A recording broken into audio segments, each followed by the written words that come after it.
جو جس کام کے لیے ہے. دیکھو نبی صلی اللہ علیہ وسلم نے فرمایا قرب قیامت میں کیا ہوگا, لوگ بیل پہ سواری کریں گے تو بیل کہے گا علی ہذا خلقتو, کہ اللہ نے مجھے اس کے لیے بنایا تھا. یعنی بیل کا کام لوگوں کو اپنی پشت پہ سوار کرنا نہیں ہے, اس کے لیے اس کو ڈیزائن نہیں کیا گیا. اس کے لیے گدھا گھوڑا ہے, اونٹ ہے. بیل میں اللہ نے جو پاور رکھی ہے نا, وہ کھینچنے کی پاور رکھی ہے. آپ اس کے پیچھے ہل لگا دیں اور زمین میں گاڑ دیں, وہ بیل اس کو کھینچ کے چلے گا. تو علماء نے اس حدیث سے نکالا ہے کہ اس حدیث کا جو اصل مفہوم ہے نا, وہ بیل پہ سواری نہیں ہے. اصل مفہوم یہ ہے کہ قرب قیامت میں الٹے پلٹے کام ہونا شروع ہو جائیں گے. جس کے لیے ہے نا بنایا گیا ہے, وہ کام نہیں کرے گا. کیا زبردست حدیث ہے. دیکھو آج یہ بالکل نظر آ رہا ہے کہ جس کا جو کام ہے وہ کام نہیں کر رہا. تو یہ بھی فرقان ہے. فرقان کا مطلب حق اور باطل کو سمجھنے کی صلاحیت. یہ غیر مسلم کے پاس نہیں ہے. آپ حیران ہو گئے, تبھی غیر مسلم اتنی ترقی کے باوجود تباہ ہو رہے ہیں. آپ کہہ سکتے ہو کدھر تباہ ہو رہے ہیں, میں بتاؤں گا آپ کو کیسے تباہ ہو رہے ہیں. ان کا تو پروگرام اتنی ترقی کے بعد سب بڑھ گیا بھائی, سارا پروگرام ہی بڑھ گیا ان بیچاروں کا.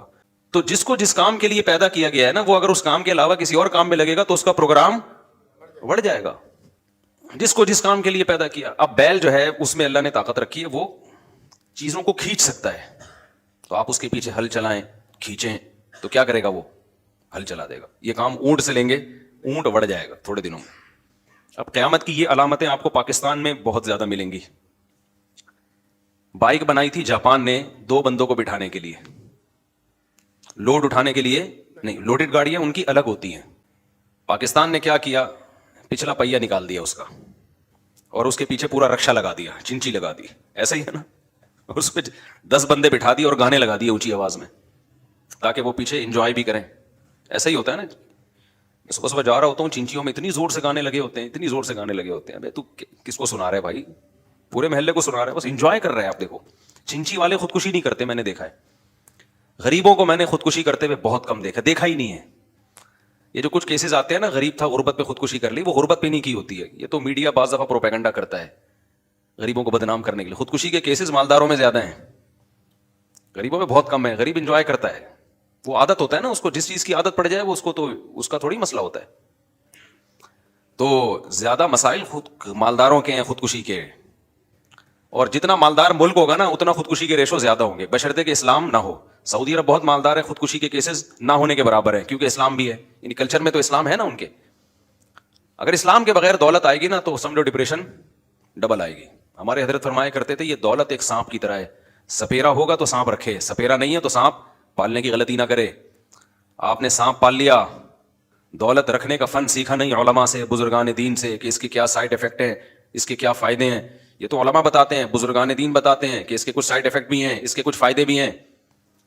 تو علماء کو پتا ہوتا ہے یہ سانپ ہے, تو اس سے فائدہ کیسے اٹھایا جا سکتا ہے. تو بزرگوں کے پاس رہ کے, علماء کے پاس رہ کے اس کا منتر سیکھیں پہلے.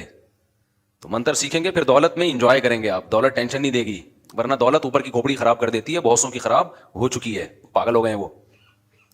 انزائٹی ہے نا, انزائٹی, ان کو لوگ سمجھ رہے ہیں کہ خوش ہیں, خوش نہیں ہے, انزائٹی کے پیشنٹ بن چکے ہیں وہ, اور آگے ڈپریشن میں جانے والے ہیں تھوڑے دنوں میں. تو کیا کریں, اتنے سارے مضامین ایک ہی سب پہ کھچڑی پکی ہوئی ہوتی ہے. خیر, تو میں یہ عرض کر رہا تھا کہ وہ کیا عرض کر رہا تھا میں,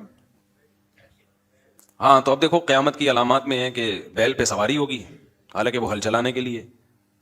تو بالکل اس کی مثال ہمیں اب نظر آ رہی ہے. چنچی جاپان نے بنائی تھی سوزوکی, وہ 2 بندوں کو بٹھانے کے لیے. ہم نے اس پہ پورا رکشا جوڑ دیا, چنچی جوڑ دی, گانے لگا دیے اونچی آواز سے, اور پھر کیسے صبح صبح انجوائے کرتے ہوئے جا رہے ہوتے ہیں. دوسرے کو ٹینشن دیں گے, خود ٹینشن نہیں لیں گے. اور ایک اور انجوائے کرتا ہے چنچی والا, وہ یہ کہ ہر اسٹاپ پہ آدھا گھنٹہ کھڑا رکھتا ہے چنچی کو. کتنی ٹینشن دے رہا ہوتا ہے نا پیچھے پیسنجر کو, خود ذرا سی بھی ٹینشن میں آتا ہے. اگر خود ٹینشن ہوتی تو آدھا گھنٹہ کھڑا رکھتا, خود بھی تو ٹینشن میں آتا نا, کہتا چلو بھائی نہ. اس کی صحت پہ کوئی اثر نہیں پڑتا. پیچھے کسی کا بچہ مر رہا ہے, کسی کو ایئرپورٹ پہنچنا ہے, کچھ بھی کرنا ہے نا, اس کی صحت پہ کوئی فرق نہیں پڑتا. بسوں والوں کی صحت پہ بھی کوئی فرق نہیں پڑتا. آپ اس کو پیچھے سے بولو بھائی تیرے کو نیمبو چٹاؤں, نکل, تو چلانا نہیں چلائے گا وہ. ان لوگوں سے سیکھو ٹینشن کیسے ختم ہوتی ہے, سمجھ رہے ہو. یہ وہ لوگ ہیں جو ٹینشن دینا جانتے ہیں, ٹینشن لینا کہتے ہیں دو, ٹینشن لو نہیں, بولنے دو. ہمیں یاد ہے 4K 4G میں جب ہم سفر کیا کرتے تھے نا, تو بہت لوگ گرمیوں میں بس بھری بھی ہے, مزید پیسنجر کی جگہ بھی نہیں ہے, پھر بھی وہ نہیں چلاتا تھا. وہ کہتا تھا چھت پہ چڑھا دو لوگوں کو, تو پیچھے سے اتنی گالیاں مل رہی ہوتی تھیں اس کو, تو وہ دیکھتا بھی نہیں تھا پیچھے مڑ کے, دیکھتا بھی نہیں تھا. اس سے بہت عبرت ہمیں حاصل ہوئی کہ یار یہ وہ لوگ ہیں جو ٹینشن ہمیشہ دیتے ہیں, لیتے رہتے نہیں ہیں.